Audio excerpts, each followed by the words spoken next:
Welcome to the Nordic Mythology podcast. I'm Daniel Farrandode of the company Horns of Odin. As always, before we jump into the show, I do have to plug our Patreon. I know everybody's sick of hearing it by now, but it's how we keep the lights on. It's how we keep the show going. It's literally the lifeline. The main bonus that you get over there is our Q&A, which is a fantastic, like I said, bonus episode. What you get is an extra 20, 30 minutes with our guests where patrons get to ask their own questions. You can also submit them ahead of time if you can't watch live. And there is always tons of information in there. I miss a lot of questions. Mags miss a lot of questions. So there's a lot of bonus material. And they tend to be a little bit lighthearted. I've always found that our guests let their hair down a little bit. And in the case of our guest today, wonderful hair. And it becomes a little bit more lighthearted, a little bit more fun. So go check that out on our Patreon. It's just Patreon.com/Nordic Mythology Podcast. And it's £3 a month. So that's less than 10p a day. And 5-star rating, positive review wherever you get podcasts. Check us out on YouTube. You can see all our pretty faces. And I think that is it. So let's jump into today's show. I'm joined by my lovely co-host and in-house archaeologist, Margrethe Havgar. I've gone for Hello, the full name everyone. today. Oh, we're doing that. All right. Okay, cool. Hi. As we say in Norwegian, dear child has many names. Mm-hmm. That was just a very quick translation off the top of my head, but you know. Yeah. All right. So, and our guest today is, I can't believe I guess we've probably covered this topic in little sections before, but I can't believe we've never really sunk into this topic before, and we're 253 now. But our guest today is Ben Raffield. Ben is an associate professor in the Department of Archaeology and Ancient History at Uppsala University. He specializes in the archaeology of the Viking Age with a particular focus on conflict and social organization, captivity, slavery, and social inequality, and cross-cultural interaction within transnational settings. So all the really fun, light-hearted topics. Well, yes, thank you for having me here today. Very happy to be here. Thank you for taking the time to come and talk to us. There's some heavy subjects. Yeah, well, I mean, but at the same time, it's kind of these are all things that in many ways spring to mind when you think about the Viking Age, right? Mm-hmm. Absolutely. Yeah. I was gonna say, I think the warfare is probably the most iconic thing that people think of when it comes to the Viking Age. They think of Vikings and they go uber violent, raiding, taking, colonizing. Yeah, very active verbs, like and indeed, especially raiding. I mean, that's and being from the UK, that's how they're best known to us. Of course, these people who came out of the sea and did all kinds of horrible things to our churches and monasteries. They did, yeah. But I feel like the Vikings always get off very lightly with the slavery aspect. It's that's something that is it's well, in a way, quite a lot like raiding warfare conflict itself. It's something that we've long acknowledged as being fairly, I would argue, integral to the period, but something for various reasons that we've, for the most part, not really fully got to grips with yet. And I think actually that's true of actually many things about the Viking Age. We of course have our preconceived notions of what the period was, and we obviously, many of us taught in school something about the Viking Age. And really, I mean, and actually, I mean, for me, it was trying to get under the skin of these narratives that we learn at quite an early age. And of course, I mean, well, raiding and warfare conflict, that would be one of those, in a way, a low-hanging fruit. But it's something that always interested me, and so that's kind of just where my research trajectory has gone over the years. How did you get into it? You said before you're a Croydon boy. How did you end up in Uppsala? It's a fairly long story, and to give you the briefly then, the short version of it, yeah, exactly. No, I mean, Well, actually, and it is directly related to this because I went to study archaeology at university, is what I always wanted to do. But I was very much taken with conflict archaeology, the actual, broader study of conflict within the archaeological record. Wait, so sorry to jump in, but when you say conflict archaeology, is that just archaeology from a battlefield? That's how it sort of began as a subdiscipline of battlefield archaeology back in the really going into the in the late 20th century, as it were. And in the last 20 years, this kind of idea of studying battlefields has expanded much more broadly around that kind of these flashpoints of violence to actually consider the impact of conflict on societies, on communities, on landscapes, on in the environment. And it was that kind of mindset that I went to study with, was actually to try and understand this kind of broad impact actually that conflict has had on us as a society as well, of course, in the development of our own societies. And somehow I got funneled into the Viking Age through that. And I think again, because we have all of these myths and stereotypes surrounding the period, one that is known for, in quotation marks, being a violent time. And Vikings are cool. Yeah, there is that too. That always helps. Indeed. And it was that really. That's where it all went wrong for me, at university. Like so man, many. I can relate. I wasn't gonna do Viking Age either, and then look where I am now. There you go. It just grabs you, doesn't it? Yeah, it does. And I'm like, whoa, what? Wait, oh, here. Oh, okay, all right. Did you have any interest to both of you? Did you have any interest in the Vikings before? I guess, Max, you're Norwegian, so it's in the blood, as they say. I mean, personally, I don't know what Ben's kind of path was in that regard, but I gotta admit to kind of throw my past self under the bus a little bit. I think I've briefly touched on this in one of our earlier episodes, but I was a bit hipstery about it initially. I was like, oh, Vikings. Everyone does Vikings. Oh, it's so boring. Like, I want to do something different. I want to do I didn't even know what I wanted to do. And then as chance would have it, I got a part-time job at the Viking Ship Museum here in Oslo, and I just fell in love with the material there. So my path to the Viking Age was kind of like, oh, I want to deal with this material specifically and stuff that relates to it in the broader context that this was a part of in its contemporaneous period. And then that turned out to be the Viking Age. So whoopsie daisies, here we are. Moral of the story, don't get a job at the ship museum. I mean, because it's just too cool. Yeah. Right. How about you, Ben? If you want to avoid Vikings, the Viking Ship Museum is certainly the place to go. Sure. But I was like, oh, this is a cool part-time job, to learn some, dissemination and communication experience. And then, 2 years passed and I was going to write my master's, and it was stuck in my head like a song. Couldn't get it out. It sounds a bit corny, but it does that to you, actually. I mean, I didn't actually have any intention of studying the Viking Age. I was very interested in the archaeology of conflict, and back, even in about 2005, 2006, this was a growing discipline, and very much focused on kind of early modern conflict and modern conflict, guns and ammo, right? Yep. Right. Okay. Battlefield surveys with metal detectors where you can find, musket balls and trace the battle as it happened across this landscape.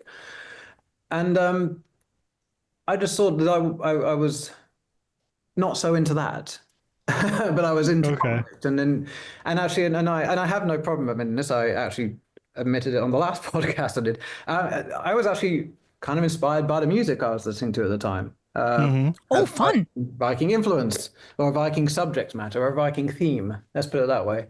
And of course, this is you think for me, it makes me think, these stories we have of the period that even translate into, our kind of, music in the modern day.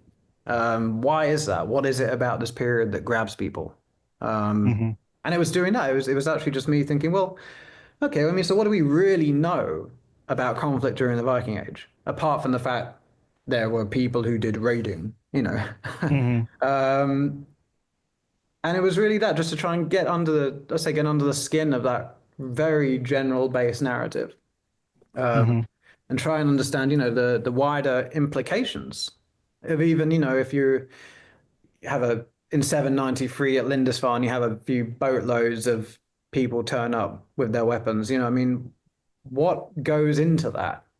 How does that become possible in the first place? What happens to the community that they came from if they don't return? These kinds of in a way, very large questions and to some extent unanswerable questions. Sure. But there was that need to kind of for me to fill out the past, as it were. Yeah. And that's what I've been trying to do. I think that's what I've been doing. I've been trying to do that. And it hasn't quite let me go yet, I have to say. But I feel like isn't that a subject matter that you can keep twisting and turning. And for one thing, I assume as with all archaeology, really new evidence turns up all the time. So you're never really done. Like we're never going to be done discovering stuff, just like random stuff in the earth, whether it's single finds or, larger kind of bigger finds composed of a lot of different stuff. But then additionally, there are so many threads, I feel, for lack of a better term, that haven't been necessarily explored yet. So it's kind of exciting that I guess I decide to think of it as an exciting thing that you're never really going to be quite done, which means it's not going to get boring necessarily. I don't know. Do you feel the same way, Ben? Yeah, I mean, if we get into more kind of targeted, like kind of, dealing with questions in this, I mean, what will annoy you an incredible amount is I usually preface every answer I give to a question as well, we don't know. Yep, same. But it's the true answer, and that's what I like, because and I think that my advice to anybody who ever gets interested in this whole sphere, this whole scape of like Vikings, even just a rudimentary, just a basic interest, be ready to say, I don't know, or we don't know, or there is an answer. Just learn to be comfortable in the unknown. And I think that's so important for people, because there are so many arguments online of people thinking they know the right answer, when in reality, there is no solid answer. There's ideas of if, buts, maybes, possibilities, but just get comfortable in that, you know what, we don't know. And that's okay. There's nothing wrong with that. Yeah, I would say actually it's exactly, I've used this phrase in my articles. Actually, it's comfortable being uncomfortable. And again, I mean, that's for me when I'm not thinking I'm so stressed about my job, like when I'm remembering what I love about this kind of work is actually, I mean, that's the beauty of the past, is that we will never know. Yeah. And there will always be, we're always just one archaeological find away from kind of overturning our knowledge on a subject. 100%. Forcing us to question what we think we know. And I mean, that's just, that's, yeah, I mean, that in a way can really keep you going. I find it. Yeah. For other people, it's really frustrating. Sure. Yeah, no, I've noticed that as well, that sometimes people that I talk to and I get excited about the exact same thing. That is like, we can never really know, like the stuff that I'm working, sometimes that can feel a bit, defeating at times, but it's like, oh shit, if something, pops up next week, everything I'm working on right now or my hypothesis could completely unravel. But then at the same time, that's the fun part. But then like I speak to people usually outside of the field and they just go, what? Yeah, right. Yeah. And I'm like, but that's also kind of fun, because that means we're never going to be quite done. And that also means that job for life. Yeah, but also that I think it's a good, and I've said this on the podcast before, but I think it's a really good exercise in challenging this notion that, I don't know if this was you guys' experience, but my experience in learning and being taught history in school, both in Norway and the States, was that there was this very like kind of written in stone, this is the way that it was period type mentality, which like I understand why that's happened, but at the same time I feel like we're selling ourselves and also kids of all ages short, and that it's a good practice to kind of challenge that notion of the past, because I think that's one of the things that gets people a bit triggered or uncomfortable, is that they think they've been taught that the past was one thing, and then people like us come along and we're like, actually. Mm-hmm. Yeah. And we have this idea that history is set in stone, right? And actually, I mean, and it's kind of, again, what drew me into archaeology is actually the potential to affirm or challenge those kind of, these, again, like you say, the things you're taught as a kid. Yeah, it's a exciting thing. It's tough though, isn't it? Because I imagine the Vikings probably gets 2 weeks, 3 weeks most teaching in school. I mean, I don't know for sure, but it's not much. They get it depends on the country. In British schools, anyway, it's probably like a short little thing, half a term at best. So it would be really difficult for. And again, I learned it as like in primary school, so it's like a young. Yes, indeed. It's like a young education, so it's not even where you can comprehend like really big issues. It's quite a young age. So for the teacher to be like, there's this, but maybe possibly kind of not, but probably I think so. It would be really difficult. So children, let's talk theory. Yeah, no. Yeah. Exactly. But generally, like it, kind of, I want to make sure we don't go off on too much of a tangent here. But seeing as Ben is also an archaeologist like me, I'm interested to see if you agree with this. That I'm thinking that, sure, I completely understand that, and you can't really give kids all of the nuances. But I do think that instead of teaching it as a this was set in stone, this is the way that it was, period thing, rather teaching kids that because we have these things, we think that the Viking Age was like this. Because we have these grave or burial monuments from ancient Greece, and because we have these things and these documents, that's why we think that ancient Greece and the Roman Empire was the way that it was. That, like, using, because then you get used to the fact that your knowledge is based on sources, and linking your knowledge to sources. And then also, if it turns out that we now have other sources and new sources, maybe it won't get that uncomfortable. But then again, I don't know. Yeah, who knows? Yeah. Okay. Anyway, that was my tangent. I'm done. Let's talk about conflict. Yeah. Let's get into it. Is there a usual starting point you have when it comes to warfare and conflict? Because obviously, like you said, 793. Yes, Lindisfarne. Did I get that right? Good job, Dan. I've learned something. In the last 4 or 5 years, I've learned something. That, I guess, is the first, quote unquote, the start of the Viking Age, particularly in the history books. And it's more of a kind of just a raid, a smash and grab, and then back on the boats and go. Is that like what we? Because that's what everybody thinks of as conflict and battle when it comes to the Vikings. But I imagine there has to be more like warfare as well. There are serious kind of what people would normally think of as a battle where two sides line up and go to war. Sure. I mean, absolutely. I mean, the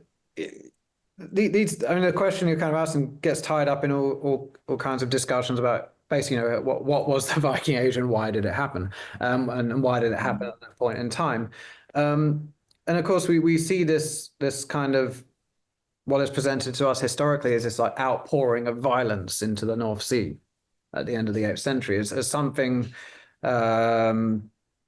probably was unexpected, but something that was kind of unheard of. Why these people are coming here and targeting our institutions.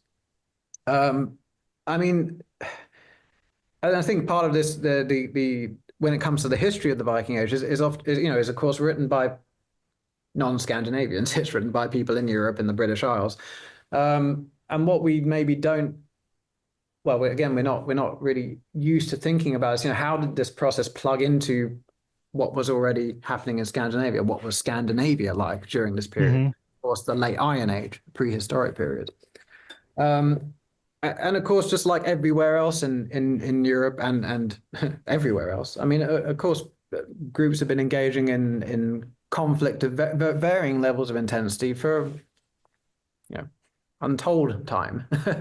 um, so yeah, I mean, we think of Viking raiding very often as being a kind of, say, like a historical flashpoint, but it is, of course, just it's just one expression of violence, and one that we see, it reappears in the historical record throughout the Viking Age. In the in the 11th century, the late 10th and early 11th century in England, you see a huge uptick in Viking raiding. The groups doing it are very different to the groups doing it in the 8th century, but this isn't something that goes away. Um, as I say, it's just raiding, which is what we associate with the Vikings so often. It's just one aspect of violence, and of course, even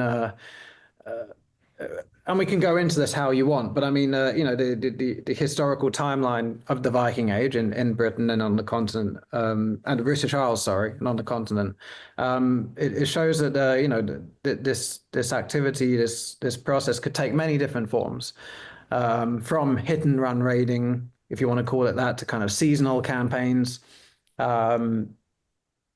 To, in the 9th century, you have these huge fleets traversing the length and breadth of Europe and operating in the field for years at a time, engaging in diplomacy with their opponents, fighting each other. You have Viking fleets fighting each other, looking to settle land. So I mean, it's all of this is conflict is deeply entwined with many aspects of what we consider to be central aspects of this period. As I say, the raiding for which the Vikings in quotation marks are so famous for, I mean, that is say just one expression of that. And I think part of the reason we associate it so strongly with the Scandinavians at this time is because, again, it comes back to the historical record. Who were these people? These seafaring heathens who came to Lindisfarne. Of course, the likelihood is that the reason they turned up at Lindisfarne is because they'd already been there before. Yeah. Right. Yeah.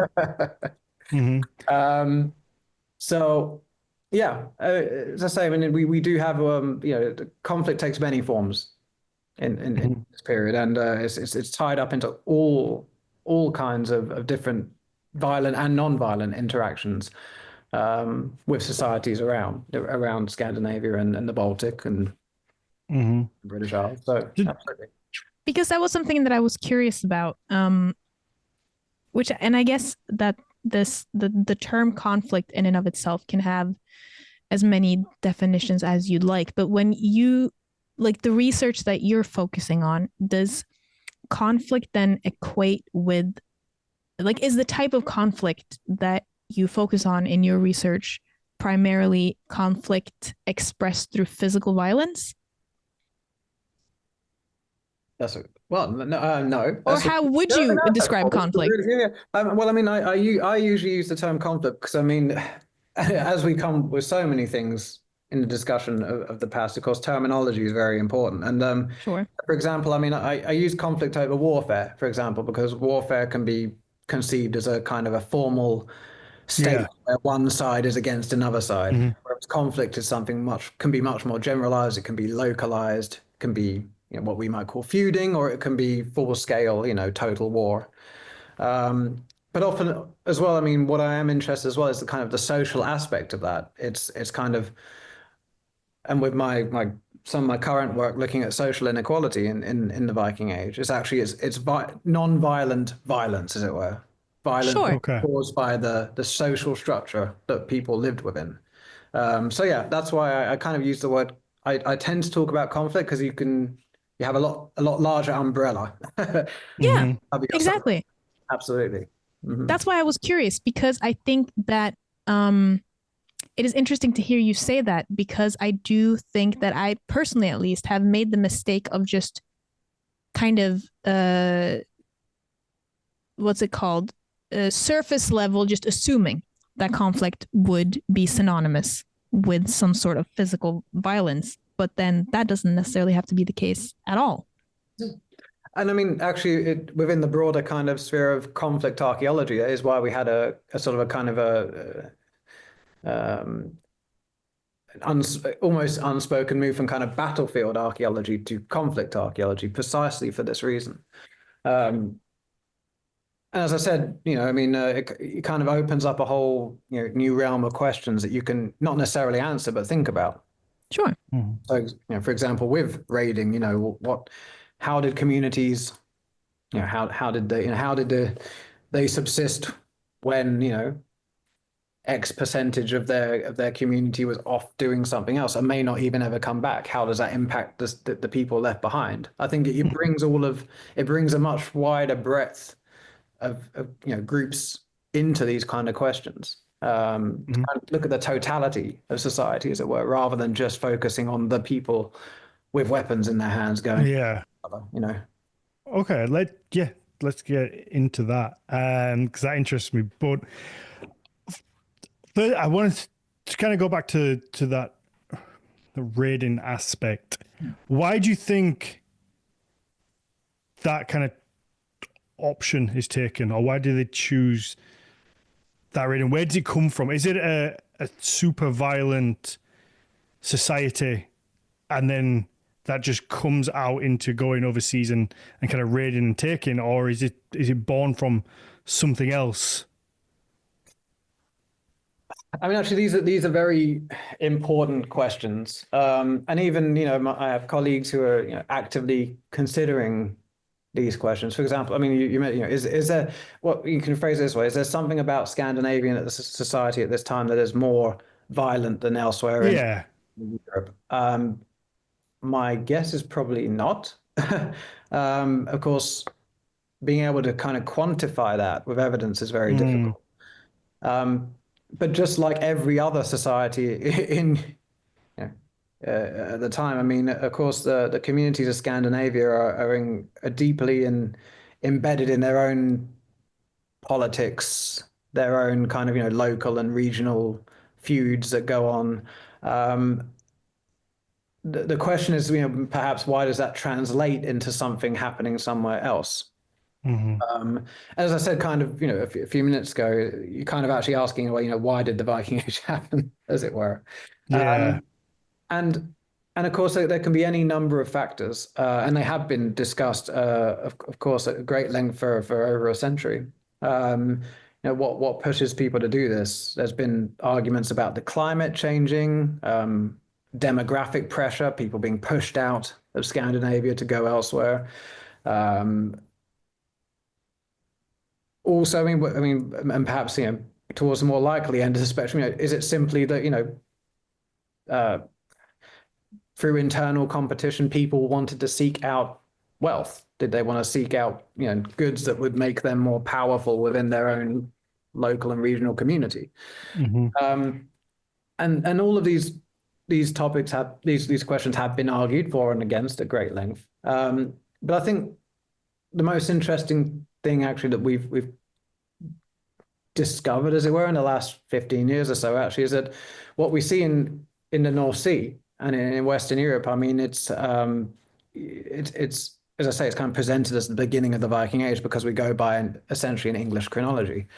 But of course, I'm sure you're familiar with back in around 2010, 2011. Of course, we had these excavations in Salma in Estonia, which uncovered two vessels, a smaller boat, essentially, and what might be a sailing ship. We're not sure because of the destruction of the site, but a very large boat or ship.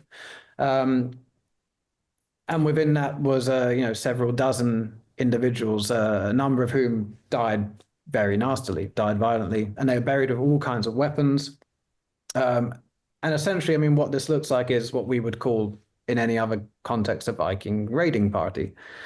Of course, this site dates from around the mid 8th century, so kind of 40 years before Lindisfarne. What does that mean? And these sites are being published now, but I mean, of course, what we see in the historical record in Western Europe is this unexpected outpouring of violence, which actually may just be in a way a Western articulation of something already happening elsewhere. Um, and so actually maybe the question we need to ask is what were these people doing in the Baltic 40 years before? And I mean, as I say, there's all kinds of theories, but I think it comes down to um, competition between factions, between polities. This is the Viking Age is often regarded historically as a time of when, of early state formation in Scandinavia, but that process has very long roots, of course. I mean, going back centuries and centuries. I mean, and I really, from my perspective, wonder is, what I wonder is what we see outside of Scandinavia are groups who are kind of reacting to developments taking place in their home regions, seeking out, as I say, seeking out wealth, seeking out the means to gain power. We could talk for 2 hours on this, to be honest. We really wanted to go into it, but yeah, there's an awful lot rather of theories about why this is, but yeah. But it kind of, I think that is such an important aspect to bring with it, because I remember the way that I was taught the Viking Age myself, and the way that I often feel like it's communicated, maybe subconsciously and unintentionally, is that it just kind of, like you said, just kind of happens out of nowhere. But then, this may or may not be true depending on, the evidence we have for it. But, Scandinavia wasn't an isolated place the way that it's very much sometimes communicated as being. And it's almost like, yeah, maybe this type of reaction, if you will, was not common and hadn't been seen before. But I also like thinking about historical events and evidence that we have of those types of patterns in kind of the terms of naturalistic science, in a way that where it's like, not that it's, Darwinistic or anything, but that every action has an equal or opposite reaction, in the sense that things don't happen in a vacuum. So stuff that is happening on the continent or internally in Scandinavia will have consequences for both local and international communities because of whatever actions are taken due to all these processes. And maybe it's impossible for us to find out what the spark initially was for people, going outside of their own borders to raid and kind of just be shitty, if you will. but yeah, that it's like it. I do think that it wasn't like there was the sailing party that just woke up one day and was like, huh, how about we just went and like stole some shit? Yeah. Well, so if I may chip in, I mean, just say, I mean, I absolutely agree. I mean, there can never be a single reason for this. I mean, this is when anything happens, there is a mix of long-term factors, shorter-term factors, and they're all combining. And what we just see here is that they're combining in a certain way at a certain time. As I said, I'm convinced that the people that showed up at Lindisfarne and in 793 and committed this this awful raid. I mean, the reason they showed up there is because they'd been there before, and they'd probably been there to trade. And for whatever reason, one day they showed up and they did not want to trade. They were going to take what they would usually have traded for.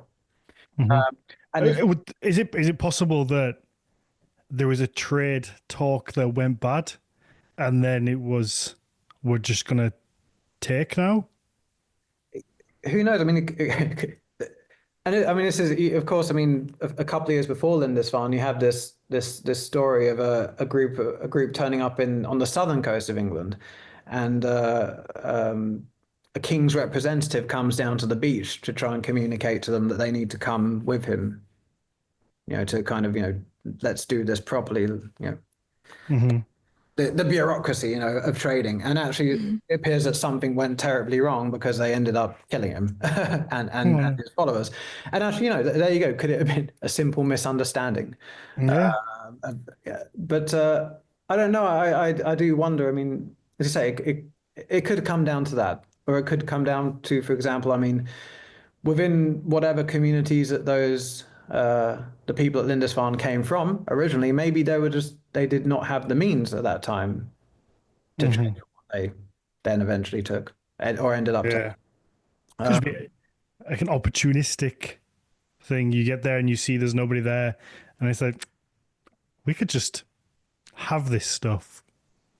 Well, I think opportunism actually is a key word for the period, actually, and for describing a lot of this activity. And it's what we see even, kind of moving into the ninth century and so on, when you have these larger, much larger fleets operating in Europe. I mean, but they're incredibly opportunistic, and they react very swiftly and very effectively to certain, to as the situation changes around them. And again, I think yeah, so I think opportunism actually is a key word for when it comes to this kind of What thing.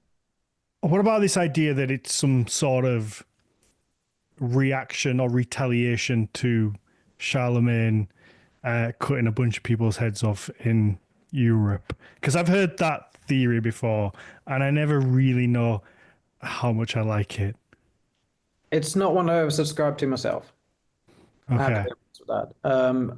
I think, uh, of course, I mean, tensions of that kind may play a role in some communities, but whether that's the reason that we see this kind of these raids starting, I would be skeptical of that. I think actually, I mean, it's the situation is of course a hell of a lot more complicated.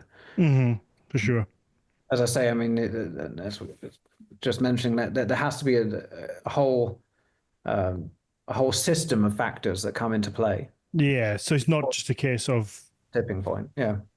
yeah, it's not just a case of one thing or the other. And that was kind of what my next question was ish in terms of, I feel like there's two reasons why people would leave home to go really, because it's risky business. You're getting on a boat and traveling across the sea that has its own risks. Then when you get to where you're going, you don't know what you're going to be met with, and they know they're going for a violent act, so it could turn out you don't come home. There are risks to this, so I think it has to either be one that they feel that the benefits and the wealth are worth the risk, or two, the situation is so dire or they feel they have to. And Hmm. I wondered if is it possible to distinguish between, or is it just a person by person thing? There's some people it was more we just want more, and other people it was like, well, I have nothing, and over there is something, so I'm gonna do this. Hmm. I mean, I think, of course, those factors can be entwined as well, right? I mean, this is um, it's something that underlies the whole complexity of this question. I mean, I think it's certainly has to be a mix of things. I mean, my own views on this is, as I've said, we have societies that are, and we're talking about kind of local and regionally based societies at this time. You have your primary allegiance to your family and your community, and something bigger than that maybe. Um, is it a possibility that kind of levels of inequality or social stratification are getting kind of ramping up? Because I say this is a time where we see kind of the expansion of polities, perhaps in Scandinavia. Um, and is there a kind of as I say, like a ramping up of social stratification, that wealth differences is what I mean by this, become apparent in the society at this time, or become more apparent, and that drives certain people to think, hey, I need to go and to maintain my standing within my community, I need to do something to say obtain material wealth, and also perhaps more importantly is to obtain status. And Steve Ashby, my colleague in York, has wrote a very good paper on this back in 2015, I believe. And actually, we look at Viking raiding as kind of as a means of people going abroad to source wealth, portable wealth, silver, commodities, whatever. But actually, also what came with this was a huge benefit in status. It's a kind of a social benefit, a social wealth that one gains from, as you say, undertaking this incredibly risky activity. Street cred in a way. Well, yeah, absolutely. And that could be just as powerful as any, box of silver. But the question is, as you say, I mean, whether that's something it's something that develops organically, or whether something has changed within society that people think they're or feel that they are being forced into this. As I say, it could be a bit of both. Something my colleagues and I have wondered is kind of about the composition of these groups, these raiding groups. What kind of people went and did this? Now, so was there a reason why they didn't just do it on a more localized scale? Would it be seen as like socially negative to just go, rather than going all the way over to Britain, why not just stay either within Norway or pop from Norway to Denmark or to Sweden?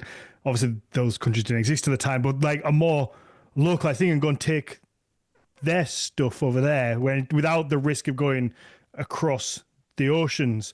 Would you not get the same maybe like status from it? Is the wealth not there? I think if there is, I think the second part of that might be something. Of course, if you think, I mean, there's nothing potentially stopping you, start going and raiding your neighbors down the next valley or the next fjord. Of course, you then risk sparking a feud that could last for generations and wipe you out. But it has been suggested as well, like actually, and this kind of goes back to the kind of the big question about Viking raiding. It's been argued that actually this particular time where we see this activity starting to uptick, as the historical record suggests, might have something to do with the availability of certain goods. And it's argued that it's around this time, the end of the 8th century, we see kind of silver starting to appear in Eastern Scandinavia, coming up the riverine trade routes of Central Europe from the Middle East. And actually, on a kind of a much broader scale, like we're talking kind of southern Scandinavia, I mean, does this kind of influx of wealth into one region drive people living in another region to seek out that wealth elsewhere?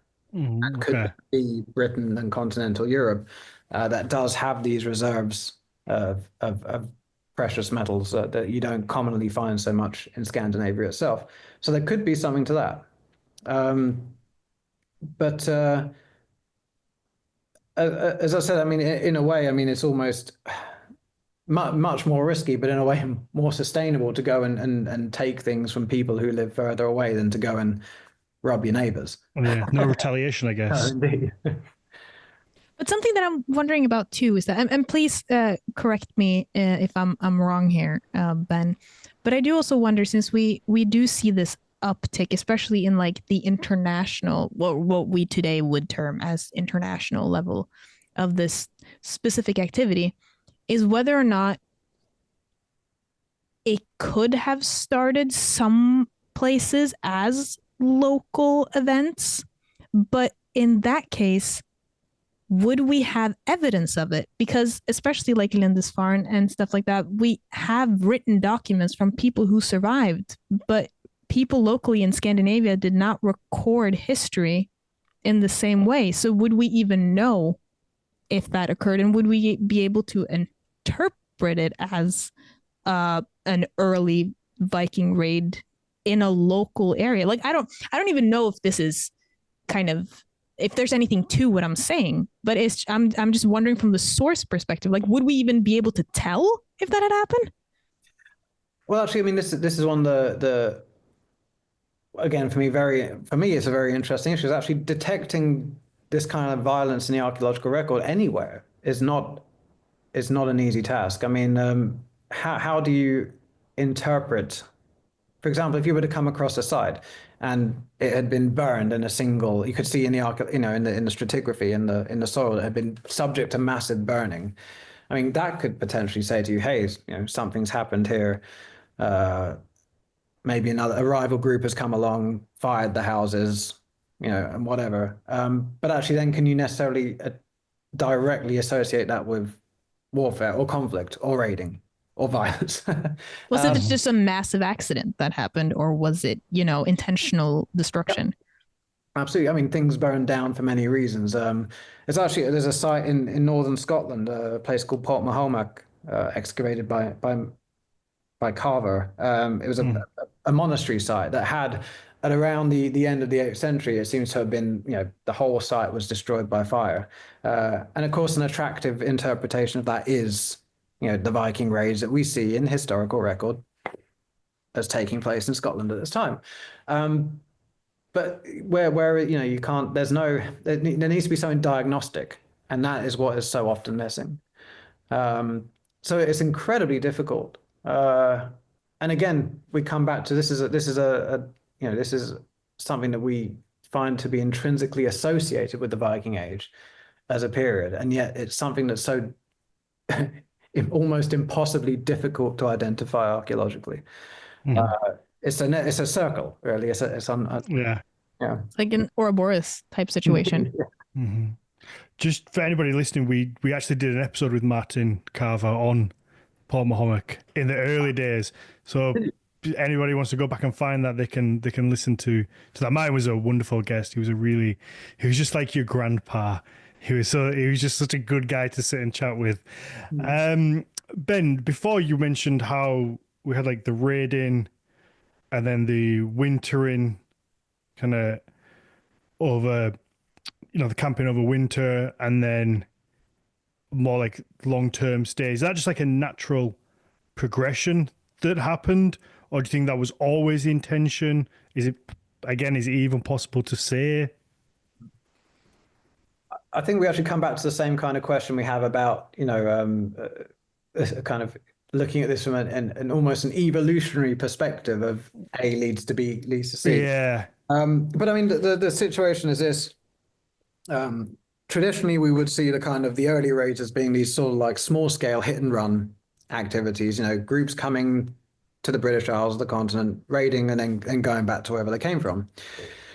And then there seems to be a sort of a kind of a hiatus in raiding for several decades, or kind of its very low level raiding in the early 9th century. And then getting towards towards the mid 9th century, suddenly we're confronted with these huge Viking fleets, or at least, at the start, dozens, several dozen ships. And then these fleets seem to get even bigger. And it's these fleets that start to overwinter in England and on the continent. And of course, groups such as in England, the so-called Great Army, who play a pivotal role in the development of the English kingdom. And so I think, we do have a tendency to see this as kind of a natural progression. But several years ago, and I like to name drop colleagues in these talks, by the way, because I think amazing. It's my job. My colleague Claire Downham did some excellent research where she was looking at English charters and legal documents from the late 8th and early 9th century. And she found numerous kinds of references where, the king would be granting land to this individual, that individual, or this monastic institution. And in these documents, it's like, I will give you this land, but there are conditions for this. And for example, you have to maintain defensive measures against sea-born pagans. And actually, you need to, you are required to break down the fortifications of these sea-born pagans when you come across them. And this kind of, given the time period, say the very late 8th century, early 9th century, this is a period where we traditionally don't interpret Viking raiding as involving groups who are staying anywhere for any length of time. And so if they're actually staying and building fortifications, I mean, it says they're there for more than, they're not just doing hit and run raids. They're coming, perhaps you might speculate, for days and weeks, perhaps months, perhaps it's seasonal raiding. And so, I mean, that kind of research really shows that this kind of broad narrative we have, as you say, almost like a natural progression of raiding from small scale hit and run to very large fleets, is much more complicated. Hmm. And it's possible, Fair argues, and I'm in a way inclined to agree with it. I mean, maybe actually what we see in the historical record has been doctored, actually at the time of its creation. It's the time where Alfred of Wessex basically is kind of trying to assert himself as the the single king of England, and maybe kind of some of the earlier Viking activity almost got written out of the historical record, to kind of place an emphasis on the ninth century and the kingdom of Wessex. Right. Okay. That's the difference. So, in that sense, we do see, but very broadly, yes, we do see a kind of a move from smaller scale raiding to something very different when it comes to these overwintering fleets. But as always, the situation is much more complicated. But something does seem to happen in around the mid ninth century, because we do see very, very large fleets, and the kind of there was debates about the size of these things. I mean, in the late 20th century, it was kind of downplayed. I mean, the Great Army was argued to be a few hundred people at most. Now we're very comfortable talking about the thousands. Hmm. These are thousands of people on the move, living together as a single entity. Well, living together as a single entity, but coming together and fissioning at regular intervals. They're kind of organic societies in their own way. Um, and that is very different to what happened before. And again, we can only guess at the factors that are driving this kind of activity. Um, but what we do see in some of the Frankish sources is kind of just allusions to kind of civil conflict, if you might call that civil warfare, for example, in what is now southern Denmark. And perhaps actually these much larger groups are leaving Scandinavia. It's something to do with that, something to do with internal tensions, internal conflict within Scandinavia itself. Again, the extent to which we might ever know the truth of that matter is a debate. Hmm. But but again, I mean, there has to be something underpinning that, and actually some kind of internal tension would make sense. Um, but I think to see that as a kind of a natural progression is in one hand not the way to do it, because when we talk about that, we're looking at it from an external perspective. It makes sense for small raids to become big raids. Hmm. And actually, what we should be thinking about it is the other way around. What is driving increasing numbers of people to leave Scandinavia to engage in this activity? Probably people coming back with a big pile of gold. Because I Might know be. if my friend came back with a load of gold and now status and wealth, I'd be like, well, where have you been? I want to come next time. Mhm. It's it's completely different, but it's the kind of thing you see with crazes like Bitcoin, where somebody will do it, they'll make a lot of money, and like they'll tell their friend, and their friend goes, "Well, no, I want in on that. Tell me about that. How does that work?" And then maybe it works for them, and the next person, and it's just that kind of fear of missing out, isn't it? Of just like, especially if it can be like that instant wealth and instant changing of circumstances. I guess you now come, you go, you raid, you come back 6 months later, wealthy and somewhat revered. That's quite the Absolutely. difference.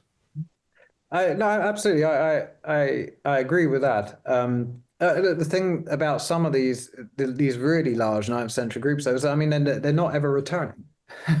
So it's kind of Oh, yeah, good while point. certain parts of them are leaving the main group, but the fleets stay active in the field for in some cases decades at a time. And when we're talking about thousands of people, it's not just combatants. It's they're there with their families. It's We a whole retinue. Yeah. Oh, well, it's the retinue, and it's their children and their wives, and attached to them are merchants and artisans, and it's, as I say, in a way, it's kind of like a mobile society in itself.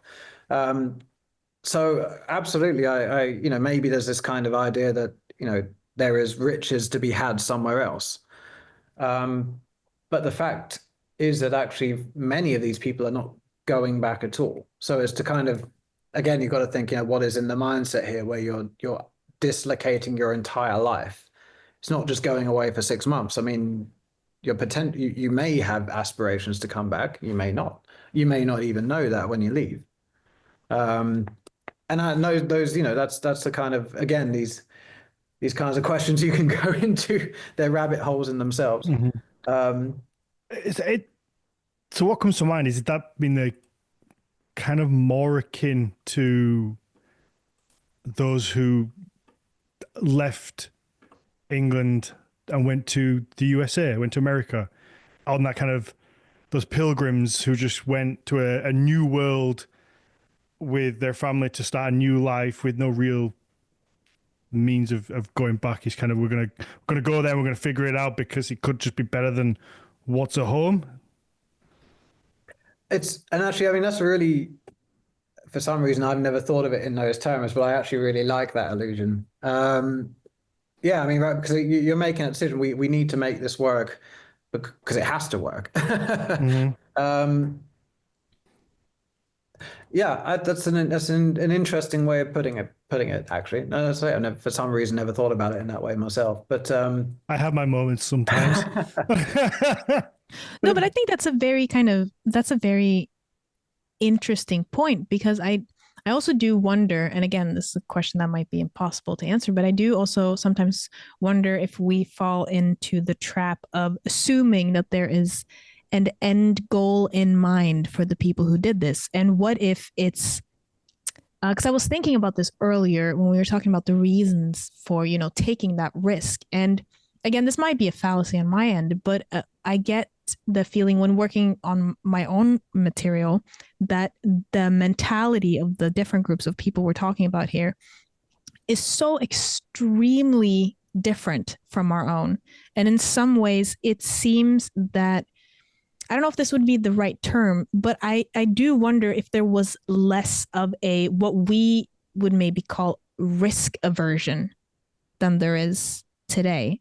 That, not necessarily as in the end justified the means, but also you see in like the exploring part of people who seemingly just set out to sail with like no idea where they would end up, even if they would find land. Again, that might be a stereotype, but that they just went, all right, fuck it, let's go.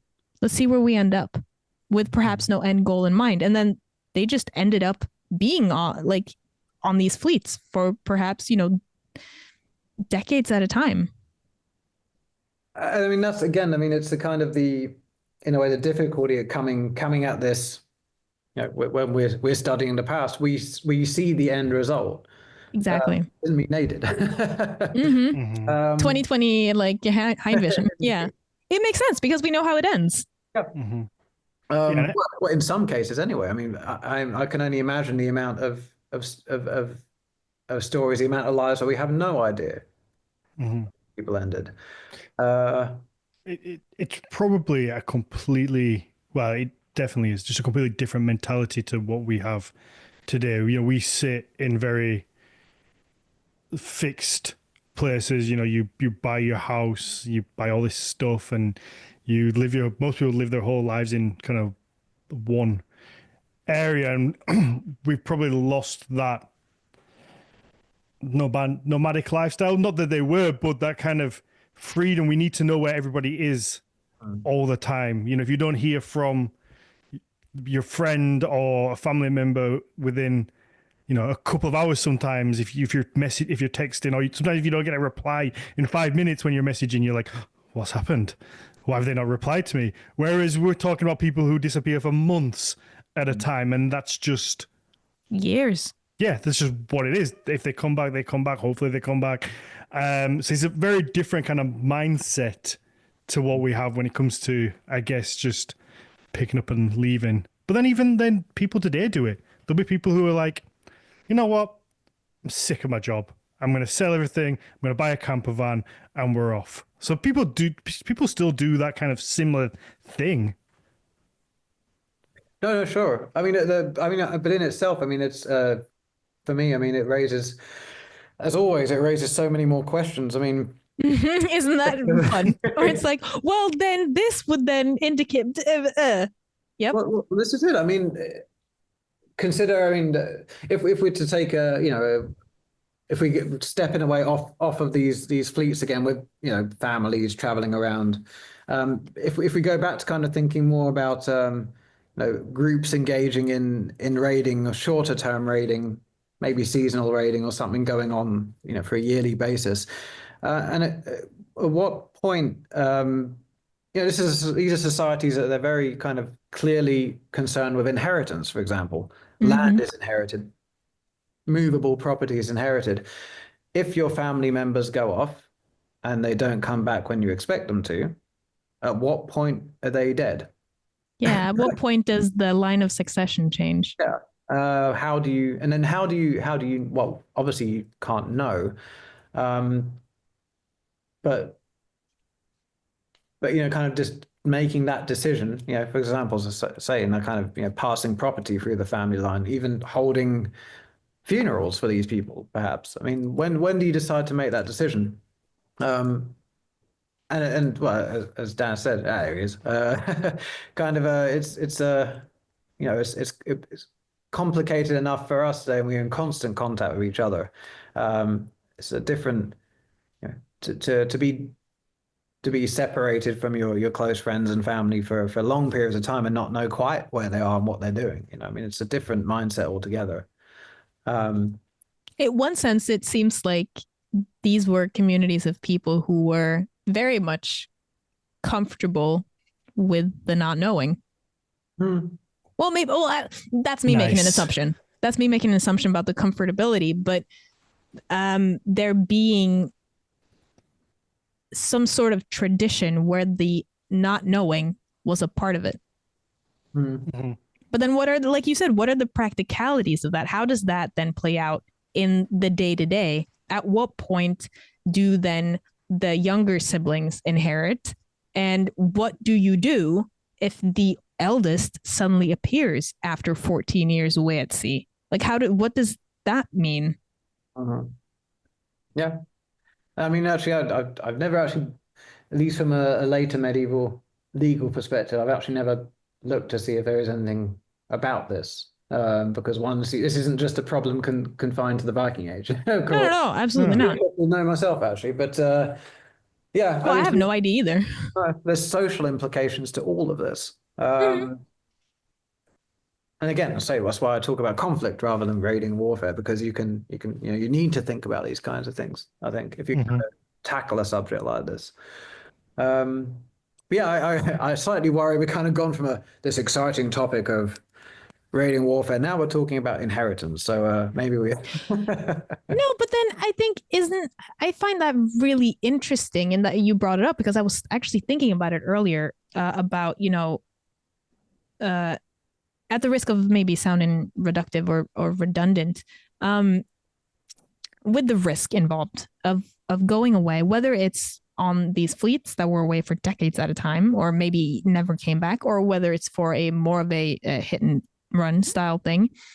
From what we have, and again, this might be biased based on the documentation we have left, but like you said, with inheritance and land, these people seem to have been from different parts of Scandinavia, have a very strong attachment to a family or clan, if you will, et, as we would say in Norwegian, and land and heritage and area, but then also kind of risking throwing it to the wind in a sense. I don't even know how to get out of the question that I'm trying to pose. But that there is this strong attachment, but at the same time being willing to risk that for whatever the reason is behind doing these quests, if you will. Well, I mean, what you're coming to is the mentality of the Viking Age, right, in a way. And I think it's usually where I end up, to be honest. And these are the most interesting questions that you could spend a whole night sitting up and discussing this at length. And of course, they're also the most unanswerable ones. Sure. Which makes them interesting. Yeah. But yeah, it's I mean, I would love to have the opportunity to be able to kind of examine. To go back in time and ask one of these people, Um, but I think actually, and as some of our colleagues have been doing, kind of studies of like migration studies, taking how we look at migration in the modern world and putting that into the using that as a framework to study the Viking Age. I think you can start to get maybe at some of these questions. But of course, for us sitting here in our comfortable, well, office, comfortable homes, I mean, it's something that seems so kind of, it may seem absurd that one would want to do this. But of course, the factors underpinning that, these people at the time, they're not only valid, but perhaps they're imperative. As you said, Dan, earlier, I mean, maybe there's a feeling that this is something you have to do. It might even come down to your basic survival. Yeah. Yeah. People like an adventure as well. I think we yearn for it on some level. Before we have to wrap up, Ben, you mentioned before about when people go raiding and those kind of left behind.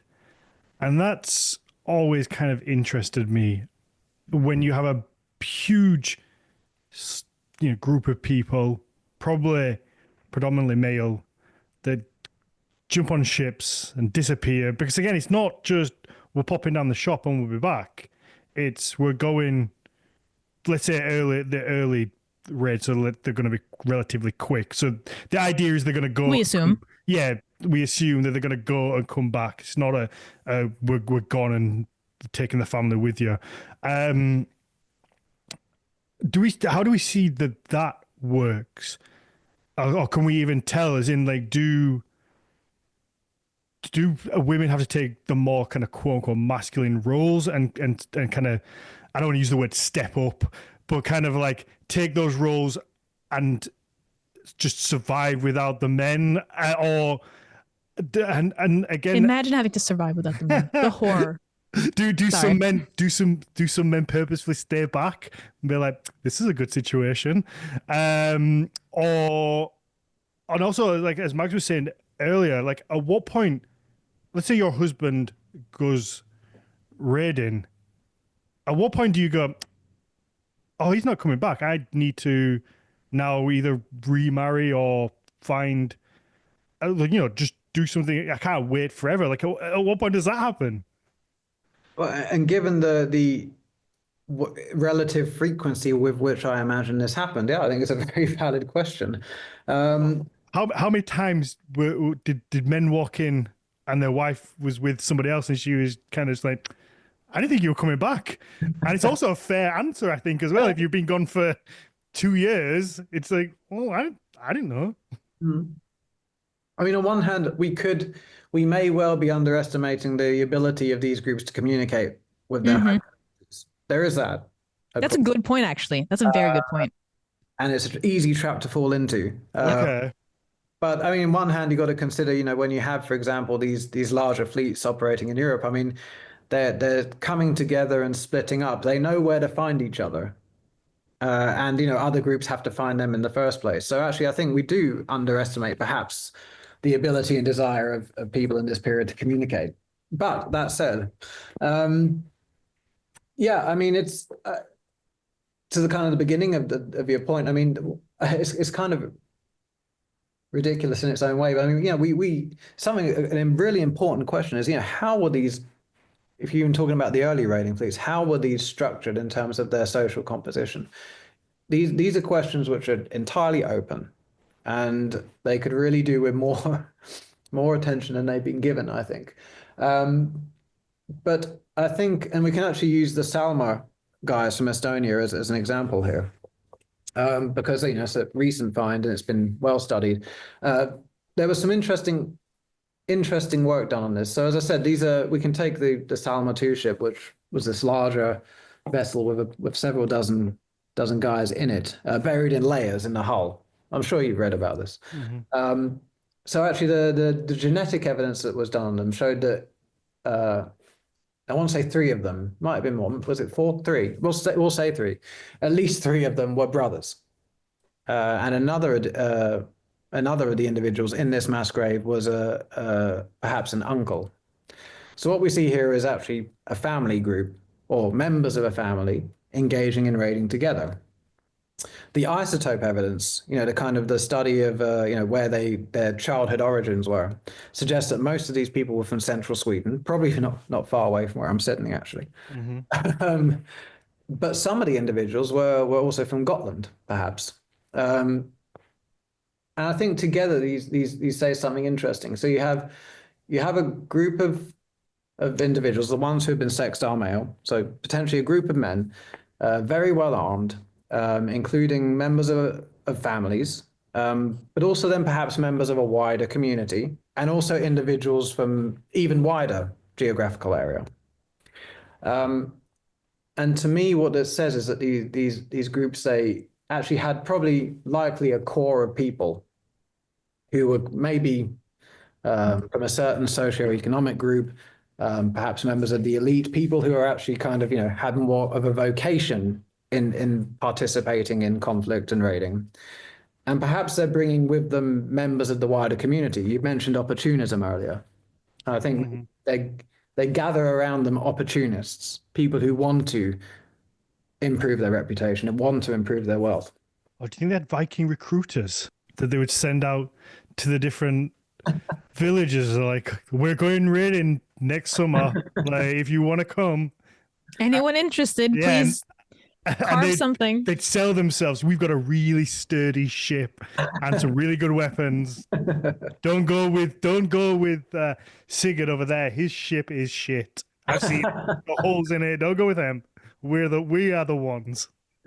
You might not be too far off. I mean, I hate to say, but I think actually there is an element of that. In a way. I think also. I mean, we've also got to remember these communities, these societies. Everyone is obligated to each other. They're network societies.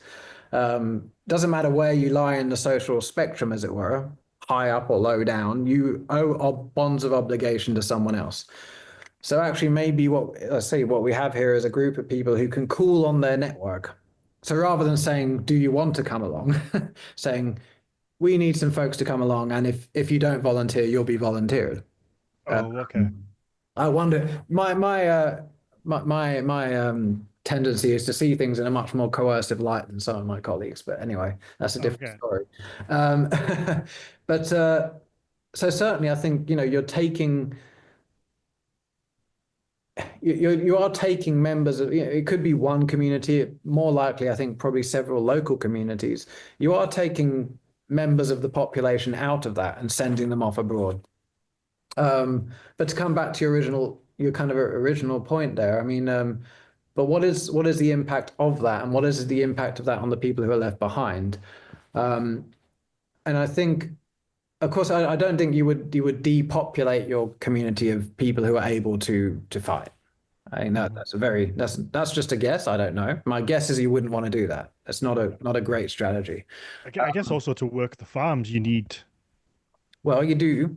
You may also have people who do that for you as well, whether those are free or semi-free or unfree people. But That's for next time. Indeed. But as you say, I think actually and again, we tend to think about, and this is a very classic kind of archaeological perspective. We tend to see things in kind of spheres of action. So we see, the domestic sphere, and then the sphere of activity like raiding, travel, trade, as being somehow separate to that. And that different people engaged in activities in these different spheres of action. But of course, I mean, because you mentioned, what role might women have taken within these contexts? Of course, I mean, and it's a separate conversation. I would never rule out that some women were actually participating in this, but that's as you know, a topic to discuss in itself. But of course, I mean, those left behind, I think they must have to be competent in the running of their estate, in the management of their resources. And I don't think that's something that necessarily is if you have a couple and one goes off raiding, the other person within that relationship has to step up, as it were. I think naturally they already have these skills, because I mean, if you're talking about the matter of subsistence and survival, you need to have those skills. Yeah. And so I think again we maybe don't in a way give enough credit to these people. Hmm. I think that you know they to again, and speaking from our perspective of where we are, you know, very privileged to be. I mean, to be able to even survive in the past, up until fairly recently, I mean, you had to be resourceful and you had to have a broad range of skills Hmm. and be effective in Yeah. mobilizing those skills. So, um, but yeah, but these are all open questions, and again, maybe not necessarily specifically related to what people might think warfare and conflict, but they're the kind of the social mechanisms, the social the cogs within this system that allow these groups to do this in the first place. Hmm. So we do need to account for them. But I Yeah. also think that's such an interesting point because um say that we had maybe evidence, be they actual physical evidence of raids or written documents like Linda's Farms, say that we had maybe maximum a dozen of those over a relatively short period of time, say 50 years total. I would be more inclined to think that, okay, maybe these were some, for lack of a better term, privileged shits who went, let's just, kind of big risk, big reward type situation, come what may. But this pattern of this activity having extended for such a long amount of time, again, I might be wrong here with some of the details, but it does speak to your point, I think, about it's not like life is put on hold while these parties are away. Things need to be planted, they need to be harvested, things still need to be traded, still, like, cows need to be milked, metal needs to be forged. Hmm. There is some sort of, it's like, I remember, okay, maybe a weird little one-off thing, but I remember having a very personal kind of light bulb moment with this when we moved from Norway to the States, where I, of course, like logically understood that life kept happening at the school with the friends that I had in Norway. And then I came back the summer after we left. And I had this weird dissync of understanding that the social mechanisms and everything were now not necessarily completely different, but they were different. And I didn't really know how to navigate that anymore because stuff had just been happening, obviously, in the year that I'd lived someplace else. But it just kind of, it stood still in my head because I couldn't picture it. But I imagine it being like a similar thing where life kept on going and then these people return or they don't. Hmm. But we still need to keep this whole community in, like, not in check, but keep it surviving. Because if not, what's left to come home to? And actually, on a tangent though, but you raise a really interesting point that you may not realize you raised. Because this is another question I would somehow love to get into. But I mean, of course, you're thinking about the social dynamic at home, and now I'm afraid I'm overturning that. And again, thinking about the people going away, Yeah. in this activity and coming back. Is actually, as you said, I mean, when you came back after your away, you had to be reintegrated into that Yep. social dynamic, right? And this must have been a challenge for people during the Viking Age too, Hmm. right? Except also you got to add on the trauma. Yeah. I think that's something that we don't think of enough. We just kind of think of, I think not just the Viking Age, anybody in history has just been almost robotic. They're just like these vessels that would fight and go to war and see these horrific things. And you very rarely hear of like PTSD and the things that would happen after and the trauma and all, I don't care what violence must have been a lot more common. You would see animals being slaughtered. There's that closer link to death, but there still has to be some trauma, whether it's from seeing somebody maimed or killed, or even just the risk of your own life being taken, and that psychological thing of like, shit, I really nearly died there, or like that has to be a part of it that we just completely, or for the most part, most people just don't even think about. No. I mean, you say, returning home without your friends and relatives as well, right? I mean, Yeah.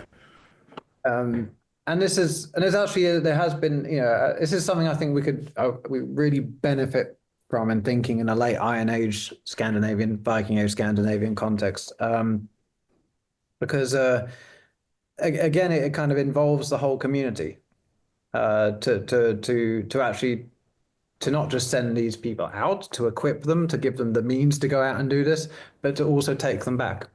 And there's all kinds of, you could go into all kinds of interesting anthropological parallels, and I know actually some work has been done on this in Bronze Age Scandinavia, actually. Kind of, what kinds of social activities or rituals, or what process did you go to welcome people back who had been away, and to kind of integrate them back into society, not just in kind of for their well-being, but actually also for the community.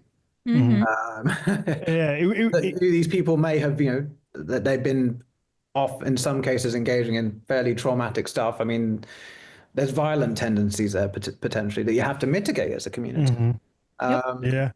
I guess it kind of shows that there's some sort of communal acceptance of the raiding as well. It's not just a case of these individuals have gone, oh, I want to go raiding now. There's a few of us who are like-minded, let's all go. It's actually a wider thing of, we're going to almost accept it and let it happen. And because there's probably some, there is, if there's this influx of wealth coming back into their community, that's going to benefit everybody. A rising tide lifts all ships, is it, or whatever? I think that's the phrase. I said it badly, but somewhat. It's there somewhere. But I also wonder about, like, oh, sorry. No, Ben, go ahead.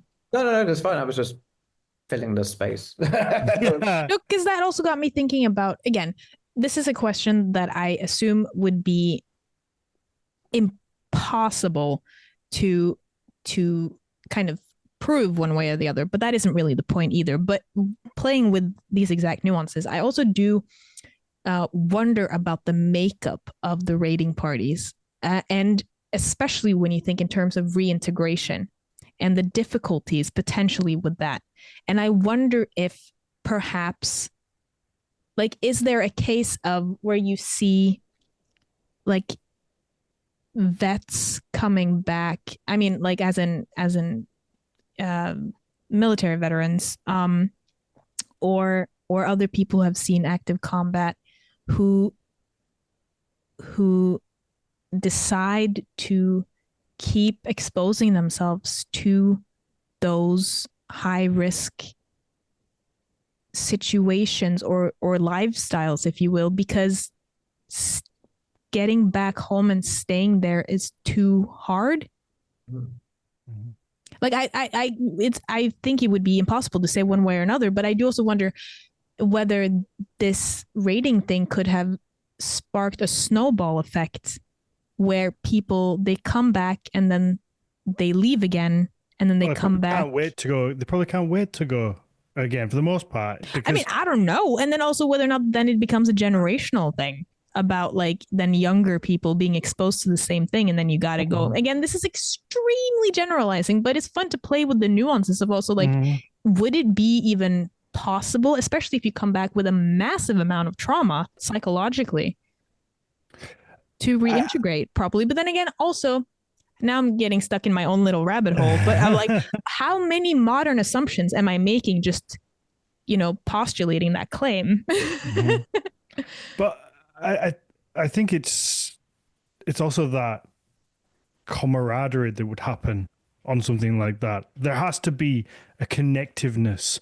I played rugby for a lot of my life, and that you have that kind of like brotherly love of like sometimes I fucking hated it when I got injured or got hurt or I was absolutely knackered in the game, and things were painful. I was like, I fucking hate this. Why am I doing this? But then when you finish and you have that connectedness with like your friends and this, it is that kind of brother mentality of getting through something together and doing something.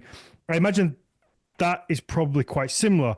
And you have this group of people, you know, male, female, whatever, they go away for 6 weeks or more. They have this shared experiences together, some good, some bad.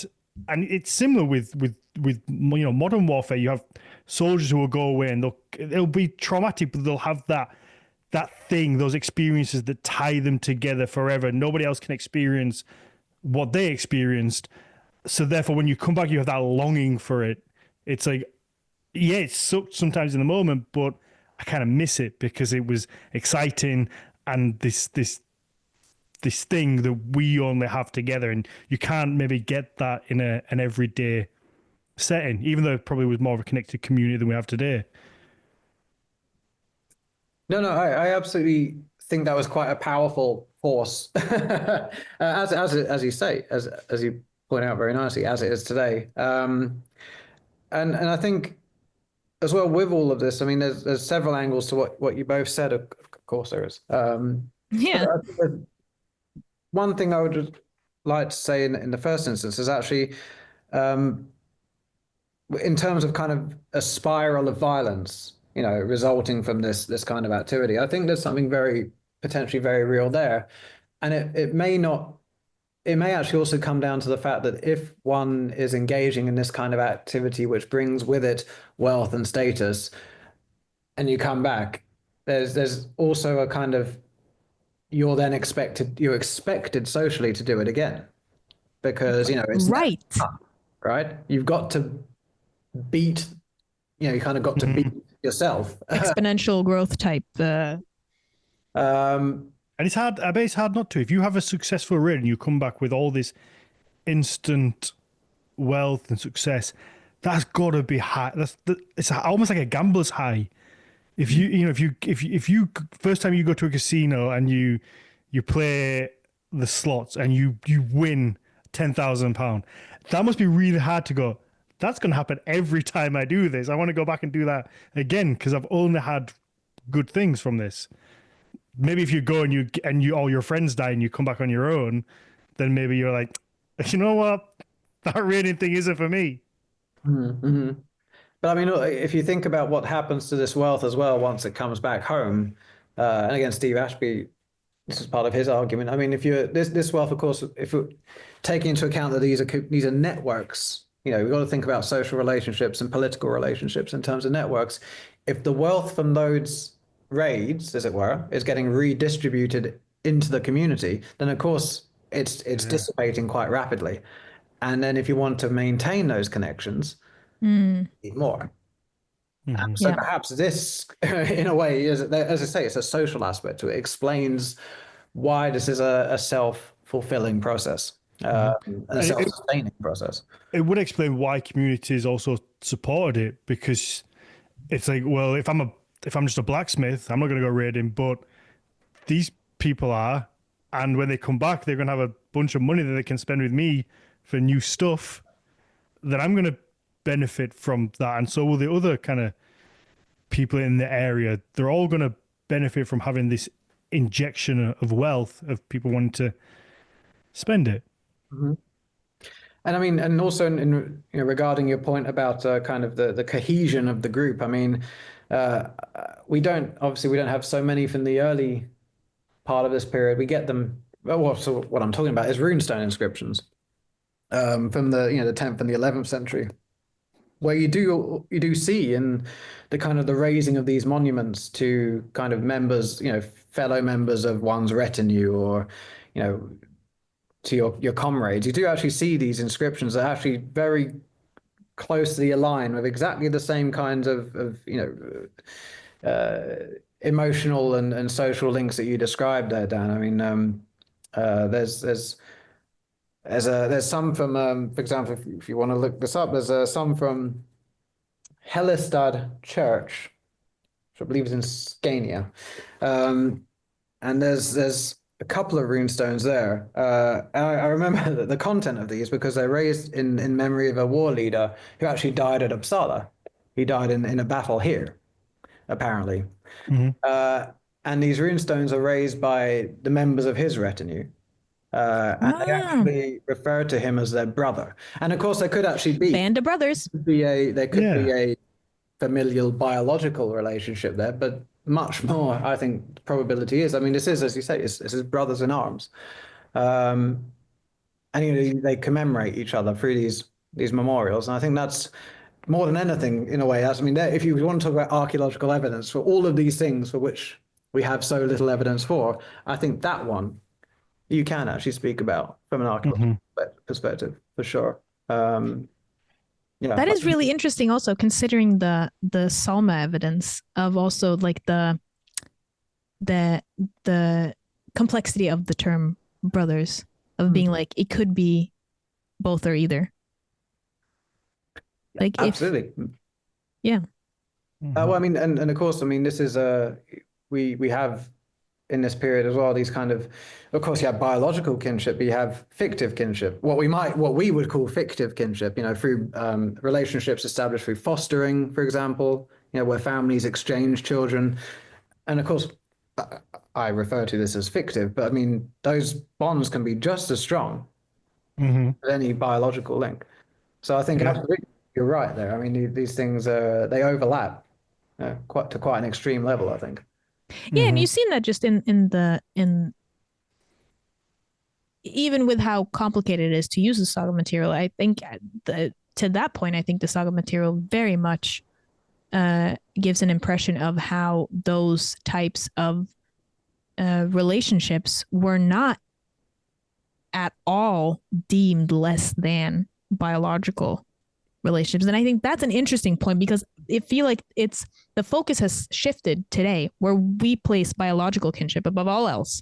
Mm-hmm. But that might not have been and seems not to have been the case No, at no, that point in time. absolutely.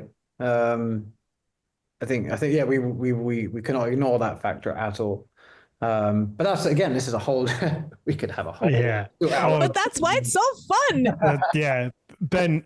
Let's wrap up the main show because I feel like I could. Well, I know I could sit here and talk to you for hours on this, and it's such a fascinating topic because there are just so many theories and tangents you can go off at, and then get stuck in and circulate on. So let's wrap this up, and we'll let the patrons ask you some questions, and hopefully we can do this again in the future. Because I a little thing that I want to ask in the patron in the bonus Q&A, if people want to hear this, you're gonna have to tune into that. Sorry, not sorry. But the idea of the makeup of just a ship in general, and the people that would join it, because you can't have. And it made me curious as to whether you would purposely, or they would purposefully choose different types of personalities to go on a ship. Because if you get too many, just let's say, quote unquote, like meatheads who all just want to go gun ho and battle, they're just going to clash. It's not going to work. And would you have something like somebody who was trained in like medicine, or like a medic type role, or and like a lead, like would that even play a part? Like how you would strategize a D&D party. Yeah. Like, The A team, isn't it, basically. Well, yeah, it's 'cause like you'd have like a ranger, like a Yeah. tank. But would you have these different people who were skilled in, and like somebody who would strategize them? Because you know, if you have all, like say, all one, like people like me, just like real straight folks, I'm just going to go in there, kick the door in, and that's it. I'm going to take whatever I can grab. But that's not always the best option. So you need people of all different, and that I find that fascinating. So yeah, I would love to maybe throw that idea and see what you think. Oh, that's cool, Dan. I'm excited about the Q&A now. But yeah, well, if people want to hear it, then Patreon.com/Nordic Mythology Podcast. There we go. Sleek pitch. Ben, thank you so much. I've really enjoyed this. Thank you for giving us your time.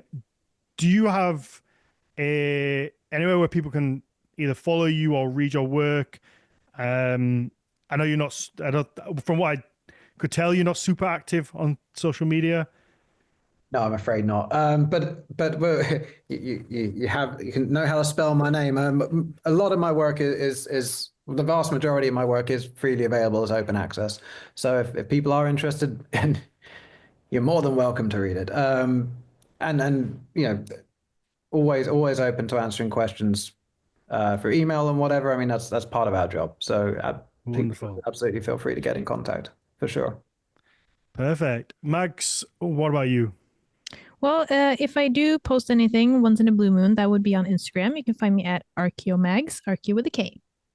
Perfect. And then for me, it's Daniel_Fire_1 for my personal account, Horns of Odin for the business, and then Nordic Mythology podcast across the board. Like I say, go and check out YouTube, hit the little bell, the subscribe button, leave it on play, on loop, so we can just get all those full viewerships all the way through the episodes. But yeah, let's wrap this up and jump into some Q&A.